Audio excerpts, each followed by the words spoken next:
February 15th, 1943. Sidi Bou Zid, Tunisia. General Major Friedrich Freiherr von Broich lowered his Zeiss binoculars. As commander of the 10th Panzer Division, he was a man who understood the geometry of steel. Through the haze of the North African morning, he observed the American positions dug into the sand near the twin hills of Jebel Lesouda and Jebel Qsaira. He saw the vehicles. They were designated as the M3 gun motor carriage. To a German officer raised on the precise engineering of Krupp and Rheinmetall, they looked like a joke. They were half-tracks, part truck, part tractor, with a field gun bolted to the cargo bed.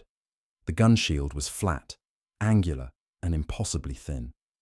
The suspension sagged under the weight of the weapon. It looked less like a weapon of war and more like something a Depression-era farmer had welded together in a barn to frighten crows. Verified reports indicate von Broich turned to his aide, Oberleutnant Reimann, and remarked on the primitive nature of the American armor. He called them museum pieces. He was right. The gun mounted on the back was the Canon de 75 Model 1897, a French field gun designed 46 years prior. It had fought in the Marne. It had defended Verdun. It had been pulled by horses when von Broich was still a cadet. The Americans had dragged these relics out of storage, mounted them on chassis built by the White Motor Company, and shipped them to the desert to stop the Blitzkrieg. What General Major von Broich did not know was that the antiquated cannon sitting on that half-track contained a hydraulic secret that was about to redefine the physics of his battlefield. The M3 gun motor carriage represented a collision of two eras. The chassis was American mass production, rugged, loud, and unrefined. But the gun was a masterpiece of 19th century French innovation. The mismatch appeared absolute. The German Panzer IV, the backbone of von Broich's assault force, was armed with the 7.5 centimeter KWK-40. It was a modern, high-velocity weapon with a semi-automatic sliding wedge breech. But it relied on a hydro-spring recoil system. When a German tank fired, the violence of the shot compressed a heavy steel spring. The energy transferred directly to the chassis, rocking the entire 50-ton tank on its suspension. The gunner lost his sight picture. The world inside the turret became a blur of vibration. He had to wait for the tank to settle, reacquire the target, and lay the gun again before he could fire. The American M3, however, carried the model 1897A4. It used a hydro-pneumatic recoil system invented by Major Joseph Albert Deport. It did not use springs. It used two complex cylinders, one filled with oil, the other with compressed air. When the gun fired, a floating piston pushed the oil against the air, absorbing the recoil force with perfect fluidity. The barrel slid back on rollers and returned to the exact same point in space, instantly. The carriage did not hop. The sight picture did not move. This meant that while a German crew could fire 6 to 8 rounds per minute, an American crew on a farm tractor could fire 21. Lieutenant Colonel Herschel Baker, commanding the 601st Tank Destroyer Battalion, knew his men were sitting in steel coffins. The armor on the M3 gun motor carriage was a 1/4 inch of face-hardened steel. It would not stop a heavy machine gun round, let alone a tank shell. It was barely enough to stop shrapnel. The doctrine of the tank destroyer force was specific. Shoot and scoot. They were supposed to use speed to ambush the heavier German tanks, fire a few rounds, and retreat before the enemy could rotate their turrets. But at Sidi Bou Zid, the orders from higher command had pinned them in static defensive lines, exposed on the valley floor. On the morning of February 14, 1943, the 10th Panzer Division launched Unternehmen Frühlingswind, Operation Spring Breeze. The sandstorm that had obscured the early morning movement lifted, revealing the terrifying silhouette of German armor rolling methodically toward the American lines.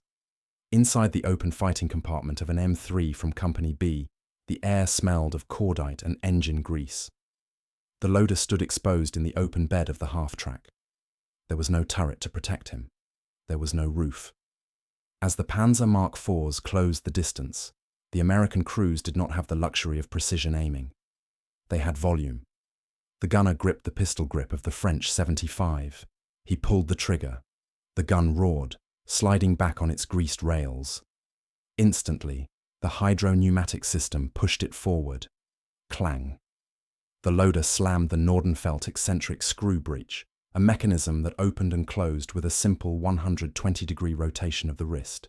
It was a motion as fluid as opening a door handle. The brass casing ejected automatically, spinning onto the metal deck. The loader shoved a fresh M61 armor-piercing shell into the chamber. He slapped the breech closed. The gunner fired again. In the time it took a German gunner to fire, recoil, wait for the suspension to settle, and reload, the American crew had already put 3 high-explosive shells into the sand around the Panzer's tracks. From the German command vehicle, the initial assessment shifted from contempt to confusion. The 10th Panzer Division was executing a classic Zangenbewegung, a pincer movement, intended to crush the American 1st Armored Division. They expected the Americans to break immediately. Battle logs from the 10th Panzer Regiment recorded the intensity of the incoming fire.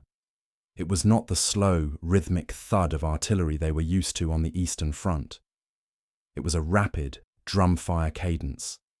One German tank commander reported taking hits so rapidly that he believed he had stumbled into a battery of automatic weapons. He buttoned his hatch, blinded by the dust and smoke of repeated high-explosive impacts. The German doctrine relied on the Schwerpunkt, the focal point of attack. They calculated they could overwhelm the thin-skinned American destroyers before they could reload. They were wrong. The Americans were not reloading in the traditional sense. They were feeding the gun.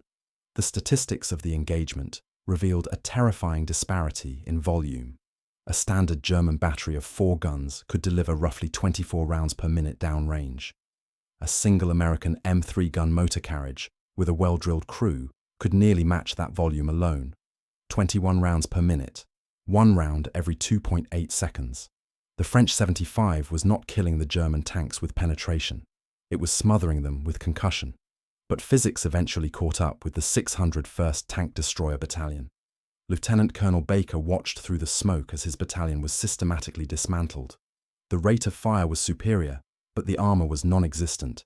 The German panzers stayed at long range, 2,000 yards out, and picked off the half-tracks one by one. The M3s burned. The rubber tracks melted. The ammunition cooked off in the open beds, sending pillars of black smoke into the Tunisian sky. By the evening of February 14th, the American defense at Sidi Bou Zid had collapsed. The 601st Tank Destroyer Battalion lost a staggering amount of equipment. General Major von Broich looked at the burning wrecks and felt his confidence justified. The farm equipment had been destroyed. The survivors were in full retreat toward the Kasserine Pass. American records show that the mood in the Allied camp was apocalyptic. The M3 gun motor carriage was widely considered a failure. It was too tall, too slow, and too poorly armored. The Ordnance Department in Washington began plans to scrap the French 75 battalions in favor of the new dedicated M10 tank destroyers, armed with 3-inch guns. But they had missed the detail that the Germans had not. In his post-action report, a German intelligence officer noted the unusual ferocity of the American light units. He noted that while the vehicles were easy to destroy, the volume of fire they produced before dying had stripped the optics, tracks, and external stowage off his tanks. The German repair depots were full of panzers that had not been penetrated, but had been rendered combat ineffective by the sheer number of high explosive impacts they had absorbed in seconds. General Major von Broich believed he had seen the last of the museum pieces. He calculated that the Americans would abandon the obsolete gun. He was wrong. Within 30 days, at a narrow valley called El Guetar, he would face the French 75 again. And this time, the Americans would not be sitting still. The defeat at Sidi Bou Zid was not just a failure of tactics, it was a failure of imagination. But while the American army retreated toward Kasserine, the weapon that had failed to save them was actually working perfectly. To understand why a 46-year-old gun could fire faster than a 1943 Panzer, We must look inside a steel cylinder no wider than a man's thigh. 1897. Puteaux Arsenal, France. Major Joseph Albert Deport stood before a crowd of skeptical French generals. He had brought a glass of wine and placed it on the wheel of his new prototype cannon, the 75mm field gun. He signaled his crew. They fired. The gun roared, the barrel slammed back, and the casing ejected. But the wheels did not move. The glass of wine did not spill. What Major Deport had invented was the world's first hydropneumatic recoil system. It was the secret DNA that would eventually find its way into the M3 gun motor carriage. The American adaptation of this system, designated the Model 1897A4, represented a radical departure from German engineering philosophy. While the Wehrmacht pursued heavy springs and rigid carriages to absorb shock, the French design used a fluid dynamic approach. The M1897A4 specifications were a marvel of fluid mechanics. The recoil mechanism consisted of two distinct cylinders mounted under the barrel. The upper cylinder contained a floating piston, separating heavy grease from compressed nitrogen gas. The lower cylinder was the recoil brake, filled with oil. When the gun fired, the barrel recoiled nearly 45 inches. It forced a piston into the oil, which throttled through precise ports, absorbing the kinetic energy. Simultaneously, the floating piston compressed the nitrogen gas. Once the energy was absorbed, the compressed gas expanded, pushing the barrel back into battery with the smoothness of a hydraulic door closer. The German 7.5cm Paquet 40, by comparison, was a brute. It used a hydrospring system. A heavy steel coil spring absorbed the energy. Springs oscillate. When a German gun fired, it bucked. The sights jumped off the target. The gunner had to crank his handwheels to find the enemy tank again. The disparity was overwhelming. The French gun returned to battery ready to fire. The German gun returned to battery needing to be aimed.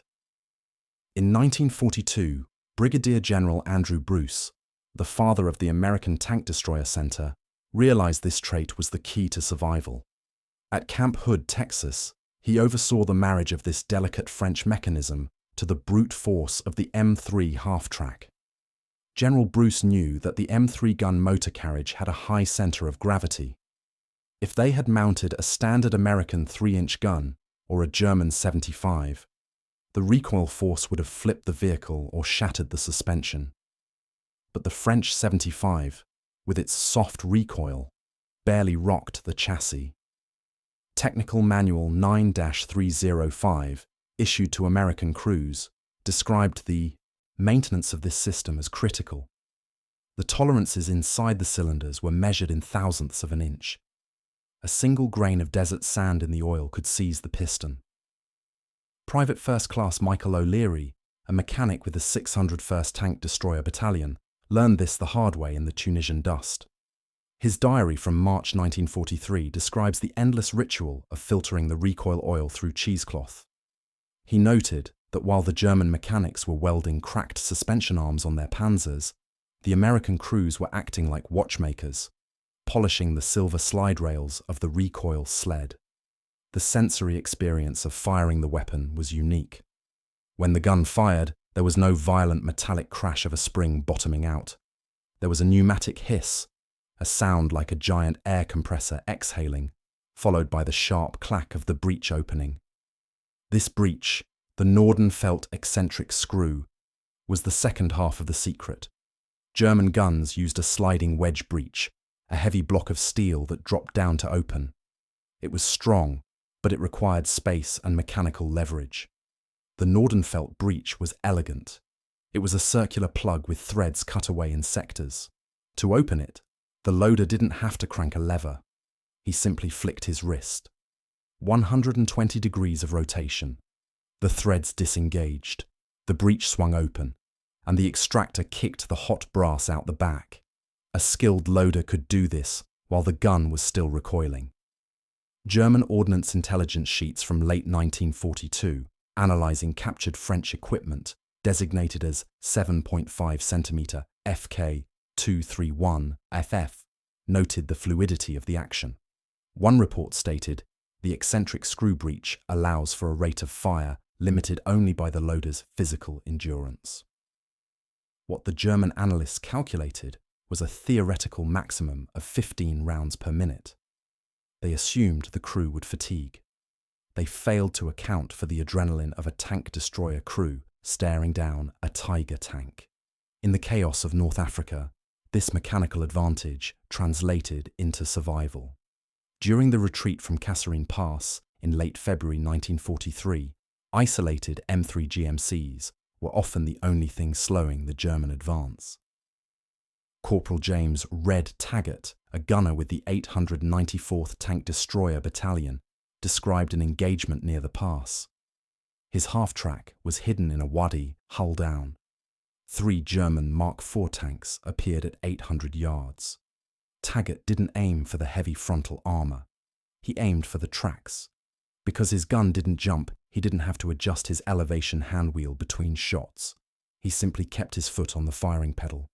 Records indicate his crew put 5 rounds into the lead tank in 12 seconds. The first round blew the drive sprocket.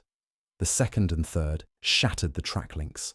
The fourth and fifth high-explosive shells blinded the optics and concussed the crew. The German tank didn't burn, but it stopped. And in the desert, a tank that stops is a target.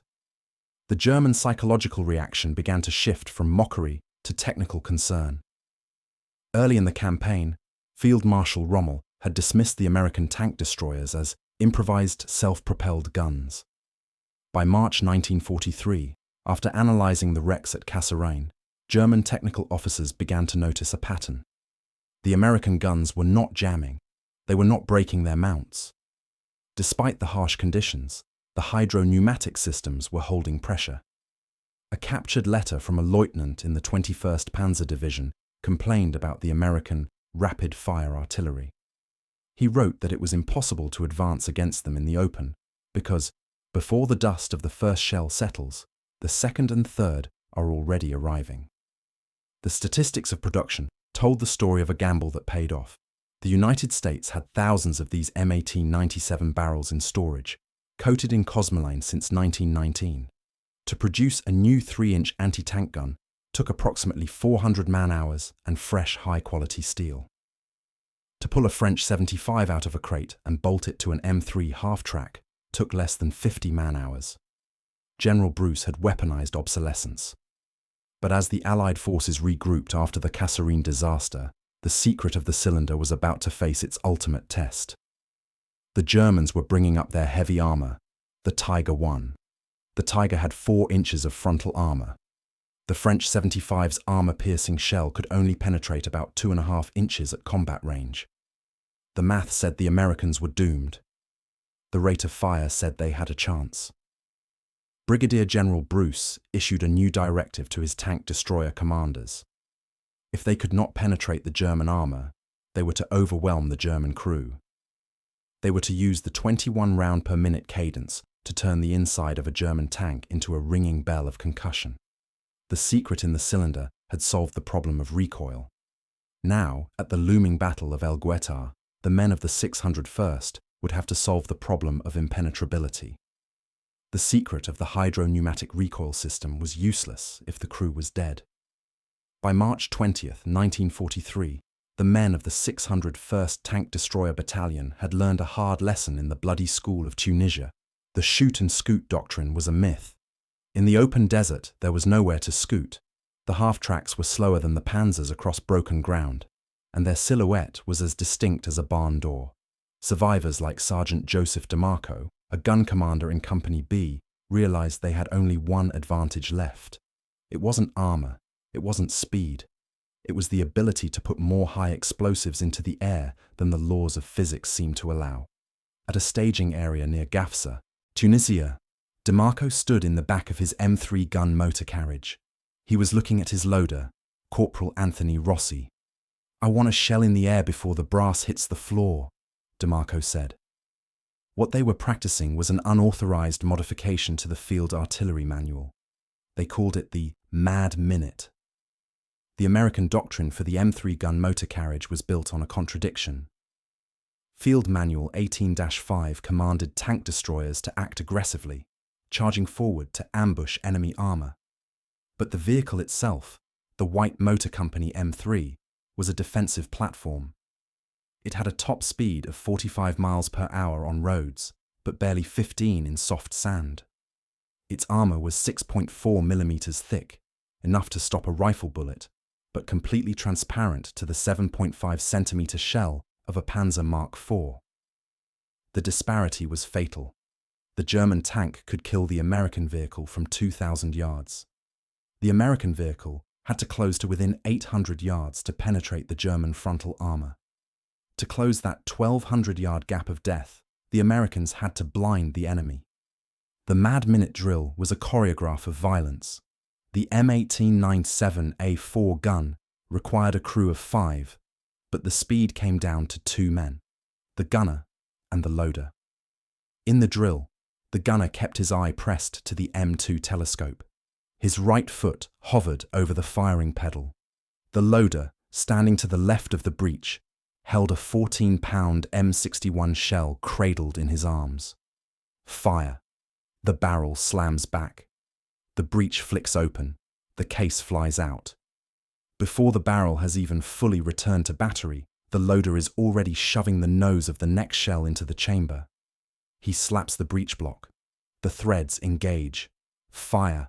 Combat reports from the Gafsa sector indicate that well-drilled crews began to ignore the standard verify target commands between shots. They simply poured fire into a designated kill box. General of Panzer Troops Hermann Balck, commanding the 11th Panzer Division which operated adjacent to the 10th, observed this shift in American tactics. In his memoirs, he noted that the green American troops he had faced in February were gone. In their place were crews who fought with a reckless mechanical rhythm. Balck calculated that his tanks could endure 3 to 4 hits from the light American guns before suffering critical damage. He was wrong. He assumed the hits would be spaced 10 seconds apart. He did not account for 3 hits arriving in 8 seconds. The weapon making this possible was the M61 armor-piercing capped shell. Unlike the solid steel shot used by the British, the American M61 contained a small charge of explosive D, ammonium picrate, in its base. When an M61 shell struck a German tank, even if it didn't penetrate, it shattered against the face-hardened steel. The base fuse would detonate the explosive filler. 1 shell was an annoyance. 5 shells in 20 seconds created a localized earthquake. The overpressure shattered vision blocks. It snapped radio antennas. It spooled metal flakes off the interior walls, turning the inside of the tank into a shotgun blast of steel fragments. On March 21st, 1943, a reconnaissance patrol from the 10th Panzer Division probed the American lines near El Guetar. Sergeant DeMarco's gun was waiting in a hull-down position behind a ridge. A Panzer Mark III, the reconnaissance variant, crested the rise at 900 yards. DeMarco didn't wait for the perfect flank shot. He ordered the Mad Minute. The first round hit the Panzer's mantelet, shattering the optics. The German commander tried to traverse his turret to find the source of the fire. The second round hit the drive sprocket 1.5 seconds later. The track unspooled, dead in the sand. The third and fourth rounds impacted the turret ring and the hull machine gun port, respectively. The German crew bailed out, not because their tank was destroyed, but because they were concussed into submission. They reported that they had been engaged by a heavy anti-tank battery. They had been engaged by a single half-track. The statistical reality of this engagement terrified the German technical analysts. A German loader in a Panzer Mark IV had to reach into a storage bin, pull a shell, turn within the cramped turret, and maneuver the round into the breech while the tank rocked on its springs. Corporal Rossi, standing in the open air on the back of the M3, had the ammunition racks bolted directly to the floor at his knees. He didn't have to turn. He was a human piston. The ratio was simple. The Germans fought from inside a steel box. The Americans fought from an open platform. At close range, the open platform was faster. But this speed came at a terrible price. The open fighting compartment meant that the crew was vulnerable to everything: mortar fragments, strafing aircraft, even hand grenades. The 601st Tank Destroyer Battalion unit history records that casualty rates among loaders were disproportionately high. They were the highest point on the vehicle, exposed above the gun shield, working in a rhythm that made them forget to duck. As the sun set on March 22, 1943, the desert floor at El Guetar fell silent. Lieutenant Colonel Herschel Baker moved his command post to a ridge overlooking the valley. Intelligence reports from 1st Infantry Division confirmed that the entire 10th Panzer Division was massing for an attack. 50 tanks, 3 battalions of Panzer Grenadiers. Baker had 36 M3 gun motor carriages. He ordered them to dig in. The shoot and scoot doctrine was officially abandoned for the next 24 hours. They would not scoot. They would wait until the Germans were inside the kill zone, and then they would unleash the Mad Minute. General Major von Breuch, preparing his assault force, issued orders to ignore the light resistance of the American tank destroyers and punch through to the artillery in the rear. He believed the M3s were merely a screening force. He did not know that 36 guns were currently pre-aimed at the exact patch of sand his tanks would have to cross. By dawn, on March 23rd, the transformation of the 601st was complete. They were no longer confused amateurs driving farm equipment. They were a coiled spring, held under the tension of a hydro-pneumatic cylinder, and the 10th Panzer Division was driving straight into the release mechanism. March 23rd, 1943, 05:55 hours. The El Guetar Valley, Tunisia. Lieutenant Colonel Herschel D. Baker, commander of the 601st Tank Destroyer Battalion, lay on the reverse slope of a ridge near mile marker 9. Through his binoculars, the valley floor looked like a parade ground. A massive dust cloud was rolling east, churned up by the tracks of the entire 10th Panzer Division. Baker checked his watch.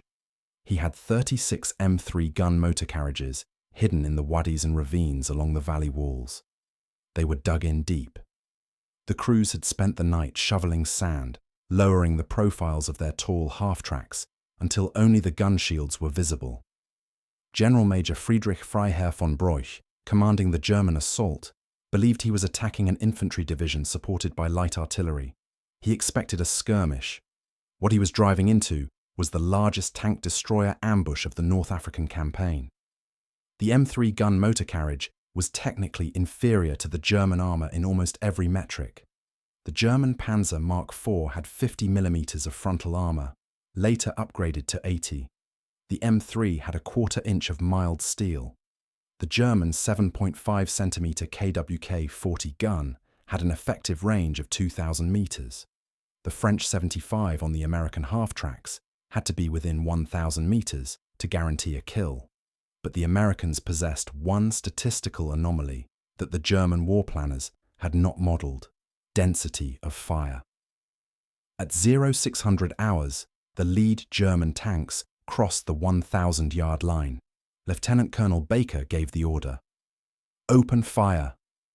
In a standard artillery engagement, the observer hears individual shots: boom, pause, boom.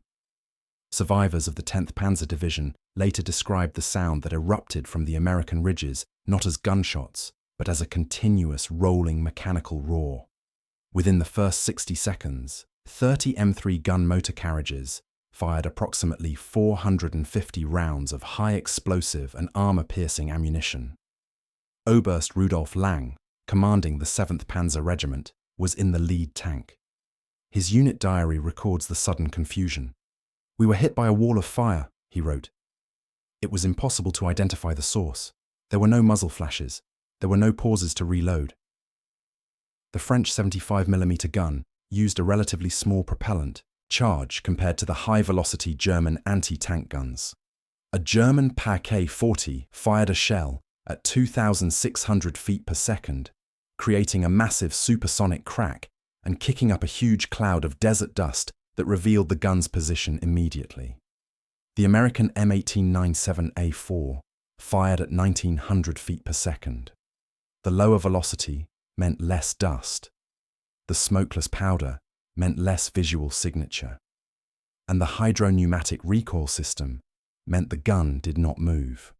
From the German perspective, the valley floor simply erupted.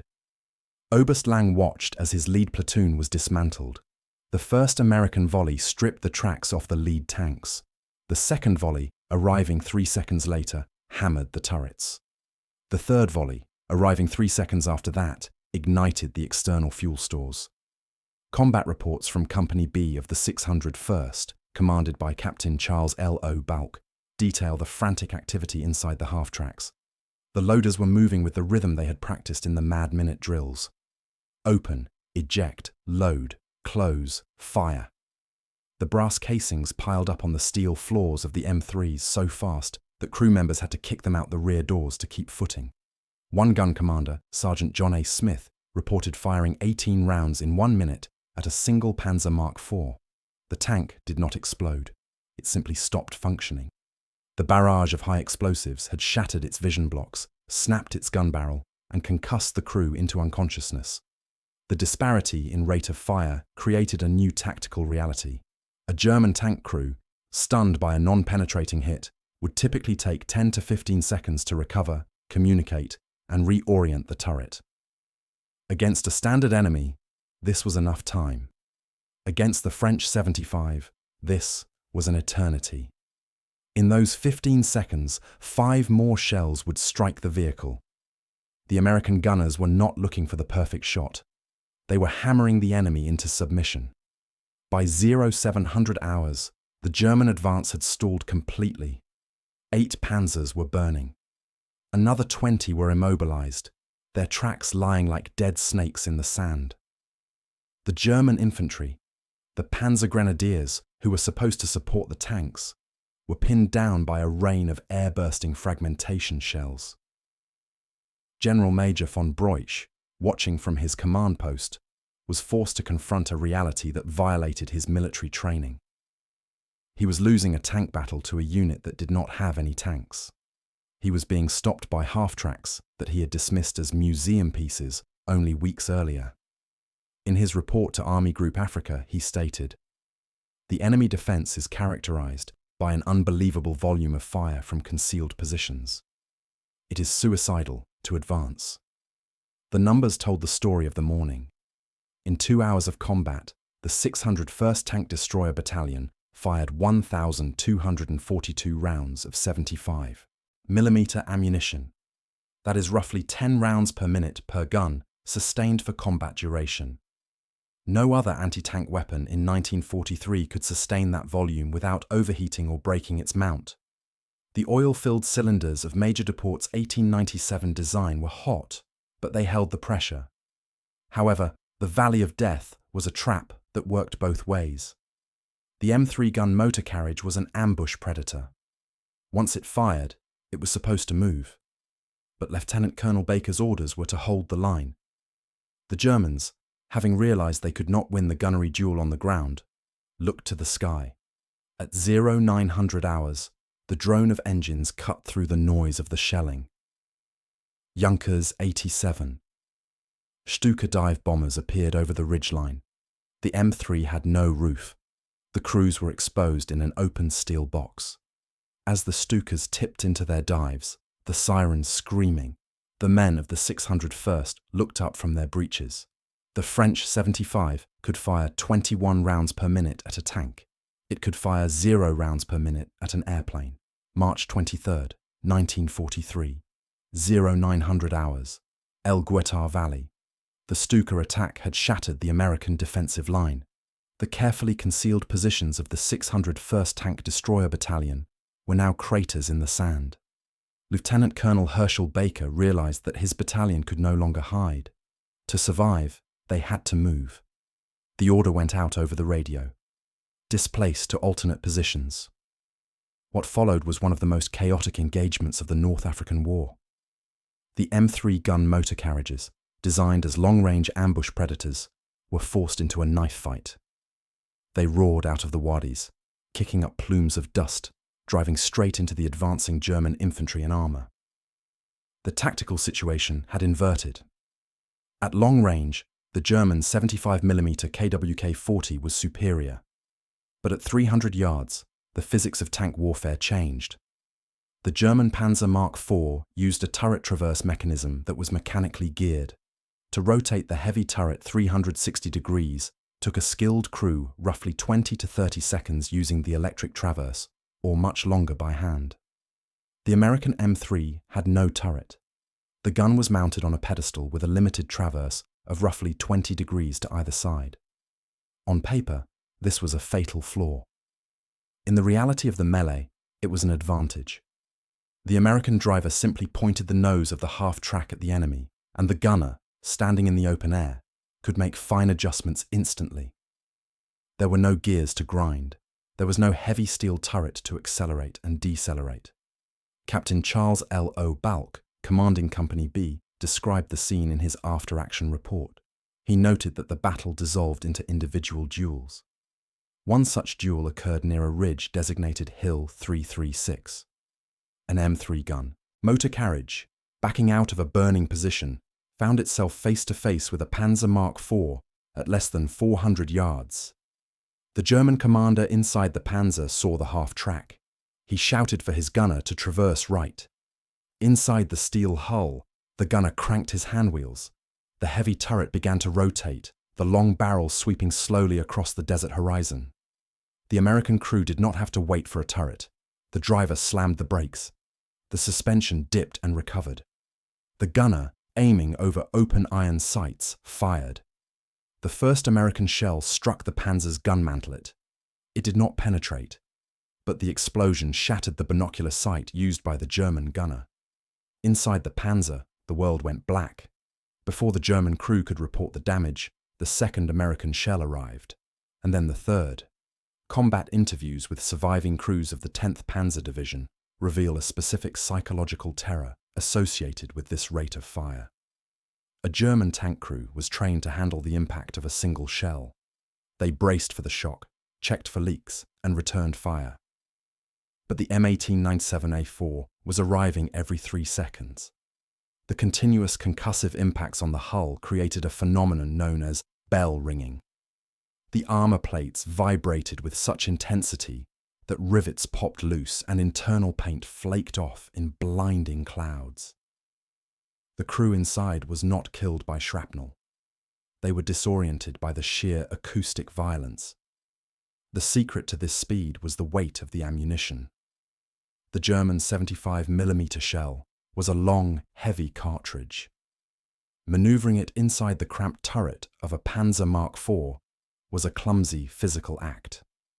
The American M61 projectile weighed roughly 14 pounds. It was short, dense, and easy to handle.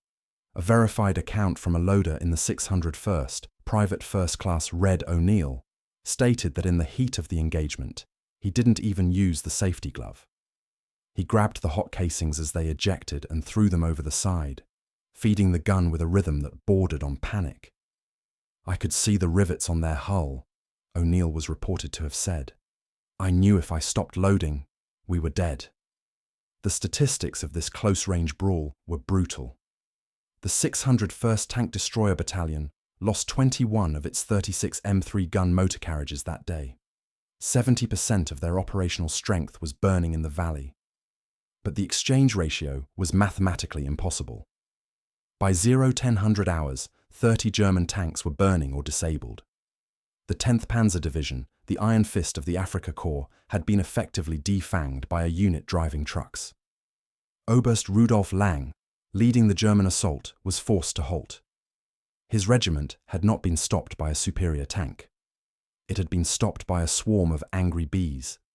The German optical advantage was nullified by the dust and the chaos. The German armor advantage was nullified by the volume of high-explosive fire that shredded their tracks and optics, and the German training advantage was nullified by the sheer speed of the French recoil system. In his final report for the day, Captain Balk wrote, "The men stood to their guns until the breech blocks were too hot to touch. The M3 gun motor carriage was dying. It was too light, too tall, and too vulnerable to survive the war. But in its death throes at El Guetar, It taught the US Army a lesson that would shape the rest of the conflict. It proved that a fast gun beats a big gun. As the smoke cleared over the valley, the surviving M3s limped back to the American lines. They were battered, their suspensions were cracked, but they left behind a graveyard of German ambition.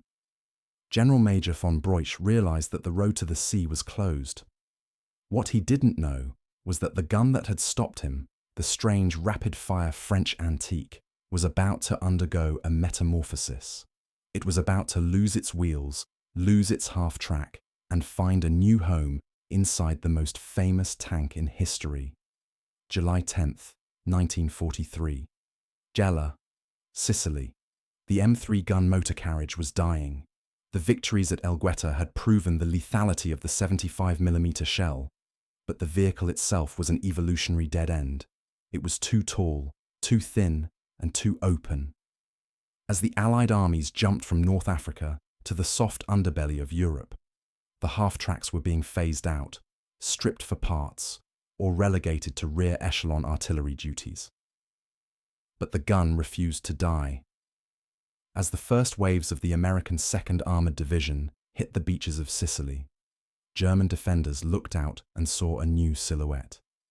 It was tall, bulbous, and covered in rounded cast armor. It was the M4 Sherman, and protruding from its turret was a short, stubby barrel that looked suspiciously familiar. What General George S. Patton and the Ordnance Department knew, and what the Germans were about to discover,